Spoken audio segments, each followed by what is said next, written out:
비대면으로 모인다고 하더라도 여러분 모든 걸 놓지 마시기를 바랍니다. 한 걸음 뒤로 물러가더라도 차분하게 직면하시고 영적인 거 손 놓지 마시기를 바랍니다. 어떤 상황이 오더라도 하나님을 향해서 마음을 열고 하나님 말씀을 굳건하게 잡고 경건생활을 철저히 하시면 어떤 상황에서도 내리막길이 아니라 오르막길로 올라갈 수 있을 것입니다. 영적인 흐트러짐을 감지하고 다시 막 우리가 회복하려고 노력을 하고 있는데 또 상황이 이렇게 생겼습니다. 그러나 주님에게 우리가 집중하면서 간다면 이 와중에서도 오르막길을 올라가는 경험을 할 수 있을 것입니다. 계속해서 주님에게 집중하시기를 바랍니다. 자, 오늘 오전에 우리는 포로생활에서 귀환한 지 한 100년쯤 되는 때의 이스라엘 공동체의 모습을 살펴보았습니다.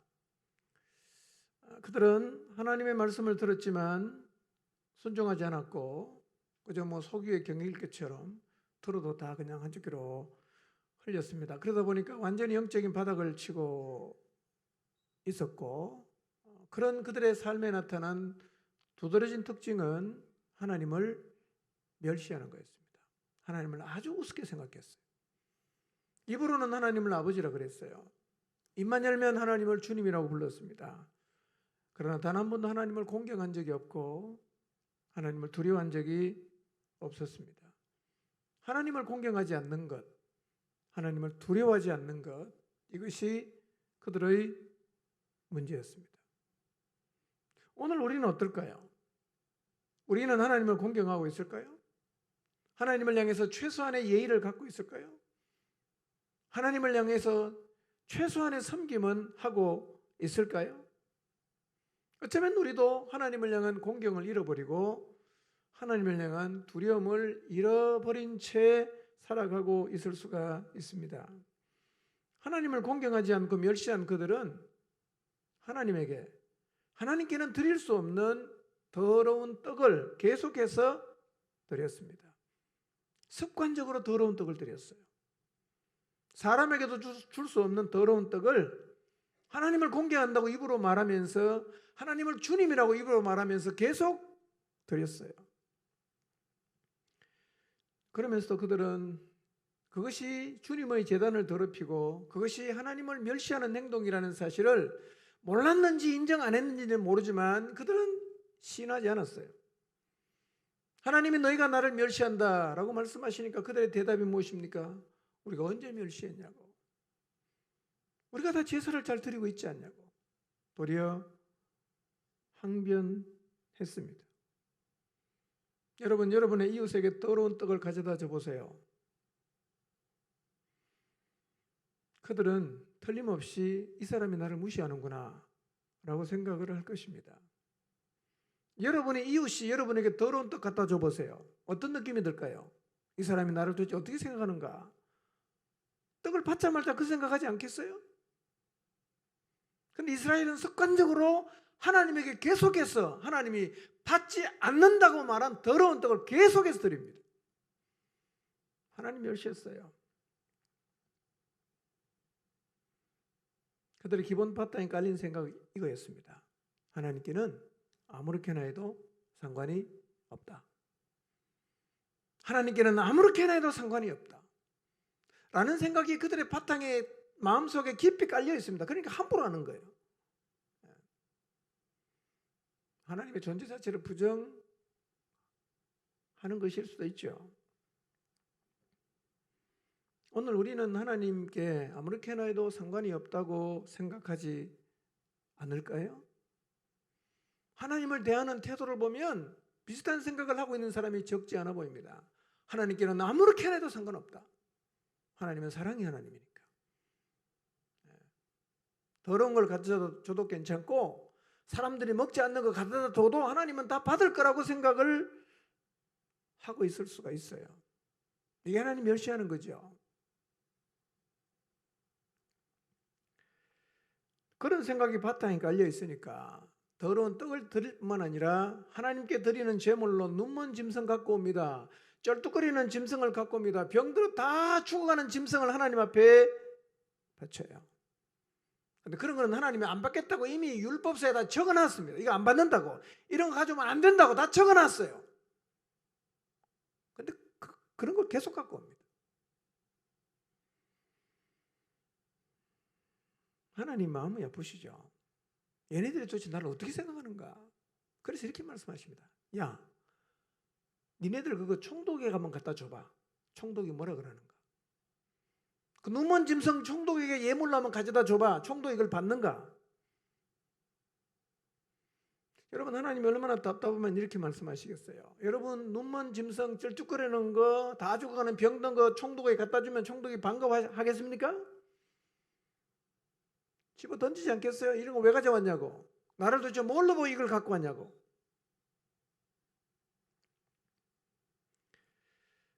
이스라엘은요, 그렇게 눈먼 짐승, 병들어 죽어가는 짐승을 하나님께 바치고 나서 이렇게 기도합니다. 하나님, 저에게 은혜를 베풀어 주십시오.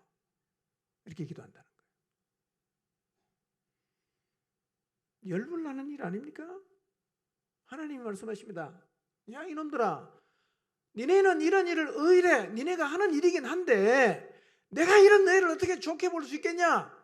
이렇게 말씀하시는 거예요.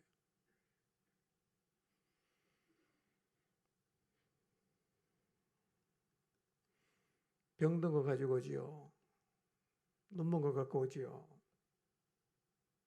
하나님 너무 싫어요. 그래서 이렇게 말씀하십니다. 누가 나가서 성전문 좀 닫아라. 제발 나한테 와서 헛된 재물 좀 못 드리도록 저 문 좀 잠궈라. 이렇게 말씀하시는 거예요. 심각한 문제 아닙니까? 근데 문제의식이 없어요. 오늘날도 똑같다고 생각합니다. 하나님을 멸시하고 하나님을 무시하고 하나님 받지 않는 거 그냥 아무거나 갖다가 하나님 앞에 푹 집어던지시 드리면서도 그것이 하나님을 멸시하는 잘못된 행동이라는 것을 인식 못하는 사람이 오늘날 제가 볼 때는 적지 않습니다. 많아요. 하나님을 아주 우습게 생각합니다. 하나님께는 아무렇게 하나 해도 상관없다고 굳게 믿고 있는 것 같아요. 여러분, 만약에 오늘 하나님께서 우리 교회를 바라보시면서 야, 누가 나가서 교회 문 좀 잠궈라. 사람들이 제발 나한테 예배 못 드리도록 교회 문 좀 잠궈라.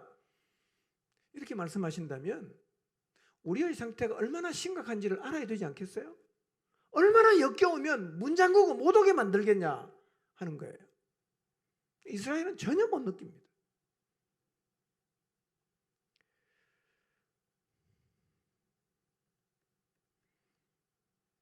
여러분, 흠이 있는 과일을 누군가에게 선물해 보세요. 상한 고기 선물해 보세요. 그걸 받고 좋아할 사람이 있는가? 그런 선물은 받는 즉시 드는 생각입니다. 이 사람이 나를 도대체 뭘로 보는가? 나를 무시하는구나. 여러분도 똑같을 거예요. 입으로는 사랑한다고, 입으로는 존경한다고 말해놓고 그냥 다 썩은 과일을 여러분에게 선물로 갖다 주면 여러분이 어떤 마음이 들겠어요? 이스라엘이 그렇게 하고 있어요.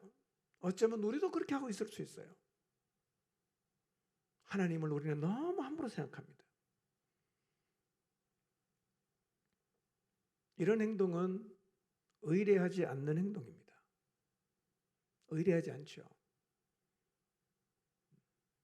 혹시 과일 가게에 제일 좋은 거 좀 갖다 주세요 했는데 실수로 썩은 과일이 몇 개 들어가는 경우는 있겠죠. 그러면 우리는 굉장히 당황할 거예요. 다시는 그런 일이 없도록 다음에 보낼 때는 확인하고 또 확인하지 않겠어요? 그런데 이것은 이스라엘 백성에게는 의뢰하는 행동이에요. 늘 그래요. 하나님을 아주 멸시하는 거죠.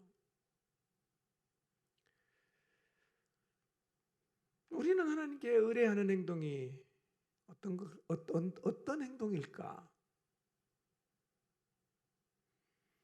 여러분, 하나님께 드릴 때는 준비해서 드리십시오. 절대로 헌금은 쓰다 남은 거 하시면 안 돼요. 손에 잡히는 대로 하시면 안 됩니다. 이건요, 진짜 하나님 멸시하는 거예요. 어제 말씀드렸잖아요. 소도 드려도 돼요. 비둘기 드려도 되고요. 곡식 드려도 됩니다. 많이 갖고 오라고 말하지 않아요. 네 수준에서 준비된 것 갖고 와라. 정성스럽게 갖고 와라. 여러분, 왜 가인의 재물을 하나님이 안 받으신지 아십니까? 하나님 다 지켜보는 거예요. 제가 어떻게 준비해서 나한테 갖고 오는가? 아벨도 지켜보시고 가인도 지켜보십니다. 누구 거는 받아요? 아벨 거는 받죠. 가인 거는요? 안 받아요. 왜? 다 지켜보니까 아무거나 갖고 오는 거예요.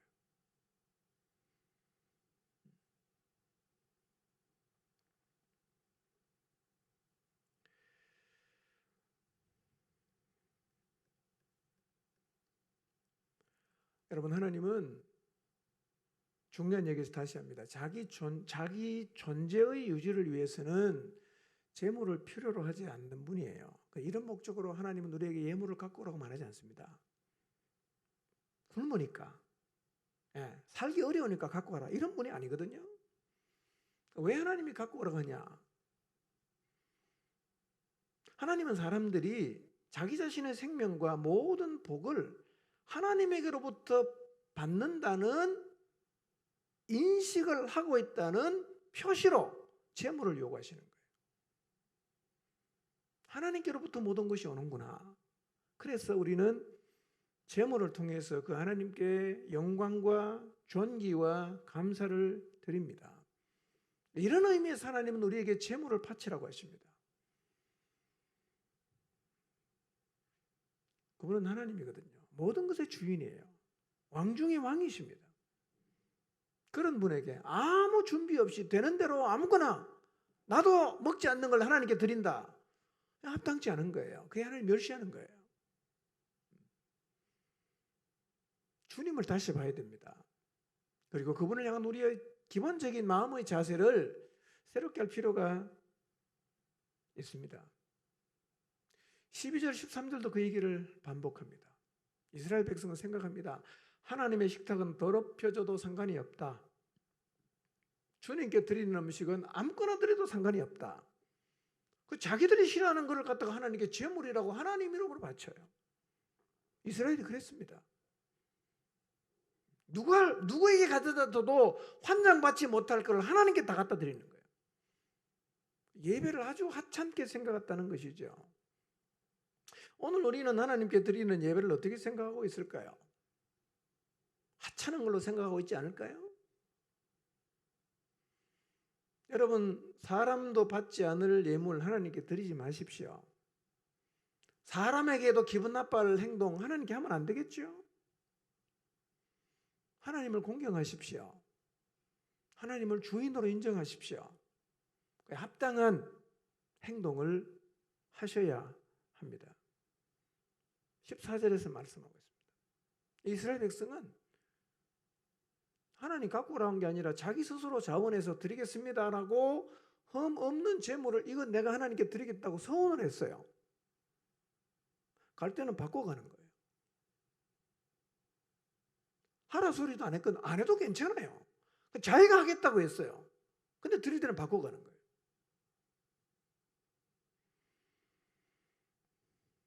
여러분, 하나님께 드리는 하나님께 한 약속은요, 여러분 마음대로 파기하면 안 돼요. 마음대로 바꾸지 마세요. 안 해도 괜찮습니다. 그러나 하나님께 서원한 것은 반드시 갚아야 됩니다.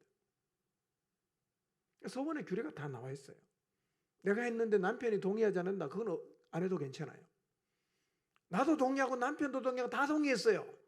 그래 놓고 하나님께 드릴 때 바꿔치기 하면 그 하나님 싫어합니다. 싫어해요. 받지 않아요, 하나님.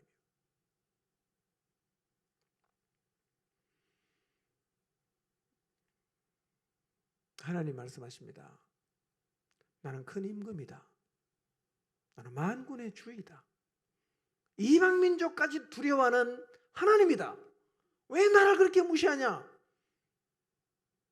그래서 말라기 1장에 보면요, 만군의 주 여호와라는 표현을 계속했습니다. 내가 누군지 제대로 알라 이거죠. 내가 누군지 제대로 알아라. 내가 너에게 그렇게 멸시를 당하고 무시를 당하고 함부로 대우를 받을 존재가 아니라고 계속해서 말씀하시는 거예요. 이렇게 이스라엘의 모습은 영적으로 완전히 바닥을 치고 있어요. 그런데 깨닫지를 못합니다. 이유가 뭐냐? 제사를 계속 드리고 있으니까. 자기를 못 보는 거죠. 제사를 계속 드리니까 자기들은 하나님을 잘 공경하고 섬기고 있다고 생각을 한 것입니다. 여러분, 이스라엘은요, 하나님 앞에 나와서 말씀도 듣고 제사를 계속 드렸음에도 하나님을 무시하는 자리에서 돌아서지 못했는데, 가장 중요한 이유가 뭐냐면 하나님 말씀을 뭘로 안 받았어요? 마음으로 안 받았어요. 오늘 여기 이 저녁 예배에 오신 분들도요, 이 말씀을 마음으로 안 받으면 사실은 아무 의미가 없습니다. 마음을 딱 열고 받으면 한마디를 들어도 그 말씀이 내 삶을 움직입니다. 하나님 말씀은요, 마음으로 받아야 합니다.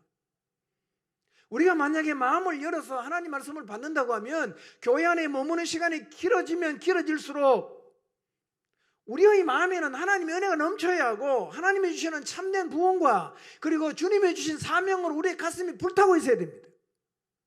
그게 정상이에요. 오랜 시간 교회를 다니지만 전혀 부흥이 없고 사명감도 없고 가슴에 열정도 없고 영혼이 늘 가라앉은 채로 피폐한 채로 가고 있다면, 오늘 우리의 자세가 하나님 말씀을 마음으로 받지 않고 있는 말라기 세대의 사람과 똑같은 거예요.